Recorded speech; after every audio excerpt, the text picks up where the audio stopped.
Hi, I'm Neil. In this video, we're going to examine the factors that affect the cost of our business planning services. Let's dive in. When we're thinking about providing you with an overall strategic plan, cost is always on your mind, and ours. We're thinking about the overall time frame that you have. Do you need this over the next 30 days?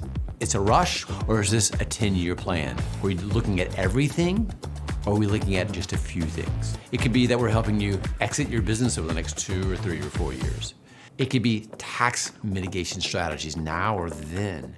It could be making sure that your buy-sell shareholder language is aligned with your estate planning documents personally. It could be so many more things than what I've named. Usually we're picking 1 or 2 or 3 of those things that really couple and pair well together. So cost is dependent about what you need, what you want. I think of it kind of like redoing your kitchen. You have someone come in, they're an expert, they make a lot of measurements, they talk to you about what you want now, what you want in the future, what's the most important things, what are the least important things, and they work out an overall strategy and cost structure that works for you now. An initial consultation typically takes about 30 to 45 minutes, and that is really just a general conversation with one of our business planning advisors. At that point, we're going to try to uncover what your real business planning objectives are so that we can take that information back and design a custom proposal that will address your business planning issues. When you're thinking about starting your planning and the scope of what you're after, part of that future discussion is what's the most important thing to you. Everything cannot be tied for first.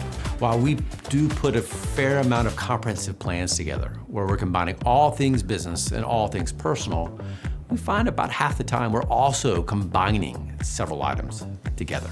For instance, how to sell your business pairs very well with how to make sure your key employees stay with you past that business transition. Or things regarding tax mitigation for you and qualified retirement plan decisions might pair well together. So we would always recommend that certain areas are paired together, as I've just described, to provide a complete strategic plan in that segment. The type of data that we're going to collect at the point of that initial consultation is very high level. Sometimes we're dealing in round numbers, averages from the last few years. It doesn't necessarily have to be a granular forensic look at your financial statements or your P&L over the last several years.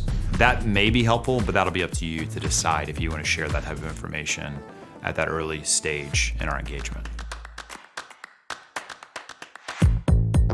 Payment actually occurs in a variety of ways, but what's typical is that for an initial planning engagement, there'll be an upfront fee for service that's custom to you. You would typically pay 50% of that upfront, and then the remaining 50% at the point at which the planning is completed and a written planning deliverable has been given to you and your team. After that, there will often also be an opportunity for an ongoing engagement that will be a reduced fee on more of a subscription basis to maintain our planning conversations up to some point in the future when your planning objectives have been met. Thanks for watching the video today. If you're interested in learning more, check out more videos and articles in our Learning Center under Business Planning. And if you'd like to get started, please check out the link below.